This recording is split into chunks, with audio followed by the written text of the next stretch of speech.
Bismillahirrahmanirrahim. Assalamualaikum warahmatullahi wabarakatuh.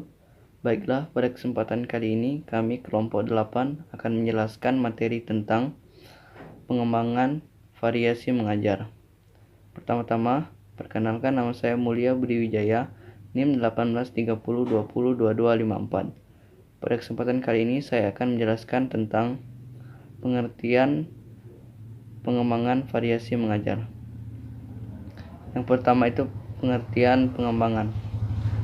Pengembangan adalah suatu upaya atau usaha yang dilakukan untuk meningkatkan sesuatu. Sedangkan variasi, menurut kamus istilah populer, variasi adalah selingan, selang-seling, atau pergantian. Sedangkan menurut Udin S. Winataputra, variasi adalah keanekaragaman yang membuat suatu tidak monoton. Variasi bisa berwujud pergantian atau perubahan-perubahan yang diciptakan dengan sengaja atau dibuat dengan sengaja agar memiliki kesan yang unik. Jadi dapat disimpulkan bahwa pengembangan variasi mengajar merupakan suatu usaha atau upaya yang dilakukan oleh seorang guru dalam melakukan pergantian-pergantian atau perubahan-perubahan. Baiklah, sekian dari saya. Materi selanjutnya akan disambung oleh teman saya. Perkenalkan, nama saya Muhammad Irfan Saputra, NIM 1830202246. Di sini saya akan membahas tentang pengembangan variasi mengajar. Namun di sini saya akan membahas topik yang kedua, yaitu tentang tujuan variasi mengajar. Penggunaan variasi ini ditujukan terhadap perhatian siswa, motivasi, dan belajar siswa. Nah, tujuan diadakannya variasi mengajar adalah yang pertama, agar perhatian siswa meningkat. Dengan perhatian penuh yang diberikan oleh seorang guru, diharapkan siswa akan mampu menguasai materi yang diberikan oleh guru. Kemudian yang kedua, memotivasi siswa. Dalam konteks ini, variasi mengajar diberikan yang guru itu sangat berkontribusi besar dalam membantu siswa agar lebih termotivasi lagi dalam belajar. Kemudian yang ketiga, menjaga wibawa guru. Guru hendaknya menyadari bahwa kehadirannya sewaktu mengajar tidak seluruh siswa menyenanginya. Banyak guru yang kehadirannya itu di kelas disambut dengan senyum kecut, ditertawai, bahkan ada kalanya siswa menggunjing baik secara langsung maupun tidak langsung. Nah, untuk menghindari berbagai kejadian yang dapat merendahkan wibawa guru, salah satunya guru harus mampu mengajar dengan penuh percaya diri, memiliki kesiapan mental yang tinggi, intelektual, dan memiliki kekayaan metode dan lain sebagainya. Kemudian yang keempat, mendorong kelengkapan fasilitas pengajaran. Nah, fasilitas merupakan kelengkapan belajar yang harus ada di sekolah. Fungsinya berguna sebagai alat bantu pengajaran ataupun alat peraga. Nah, sebagai sumber belajar adalah sisi lain dari peranannya yang tidak boleh dilupakan oleh guru. Lengkap tidaknya fasilitas belajar itu dapat mempengaruhi pemilihan yang harus dilakukan guru, dan sangat terbatasnya fasilitas belajar itu cenderung lebih sedikit alternatif yang tersedia untuk melakukan pemilihan. Kemudian yang kelima, mendorong anak didik untuk belajar. Nah, menyediakan lingkungan belajar adalah tugas guru. Kewajiban belajar adalah tugas anak didik.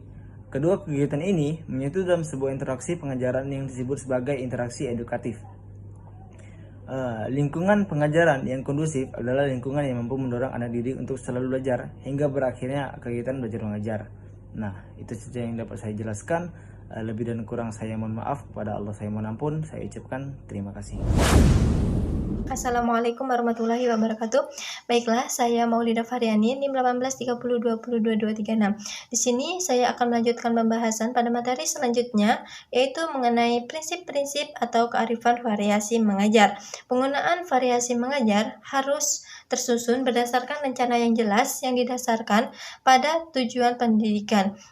Untuk mencapai hal tersebut, maka seorang guru dituntut untuk memiliki prinsip-prinsip atau kearifan variasi mengajar. Ada beberapa langkah yang harus dimiliki oleh seorang guru untuk mewujudkan prinsip-prinsip atau kearifan tersebut. Di antaranya, yang pertama yaitu penggunaan variasi pembelajaran ini diselenggarakan harus menunjang dan dalam rangka merealisasikan tujuan pembelajaran. Maksudnya, dalam memilih variasi pembelajaran, guru harus memperhatikan kondisi siswa dan juga lingkungan setempat agar variasi yang dipilih tersebut dapat membantu dan juga mengoptimalkan siswa dalam mencapai tujuan pembelajaran yang diinginkan. Kemudian yang kedua yaitu penggunaan variasi pembelajaran ini harus berjalan secara lancar dan juga berkesinambungan. Ini gunanya agar tidak mengganggu dalam proses pembelajaran dan juga perhatian siswa akan lebih terfokuskan pada setiap proses pembelajaran secara utuh. Dan kemudian yang ketiga yaitu penggunaan variasi pembelajaran ini harus bersifat tersusun, terencana, dan sistematis. Ini gunanya juga untuk membantu para guru dan juga peserta didik dalam proses pembelajaran agar tidak terjadi kendala dalam proses pembelajaran tersebut.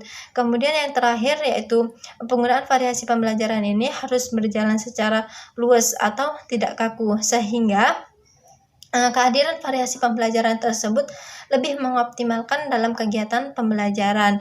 Nah, itulah beberapa langkah yang harus dimiliki oleh seorang guru untuk melakukan variasi pembelajaran. Nah, dalam melakukan variasi pembelajaran juga, guru harus memperhatikan kondisi siswa, lingkungan, dan juga situasi. Demikianlah yang dapat saya sampaikan, kurang dan lebihnya saya mohon maaf.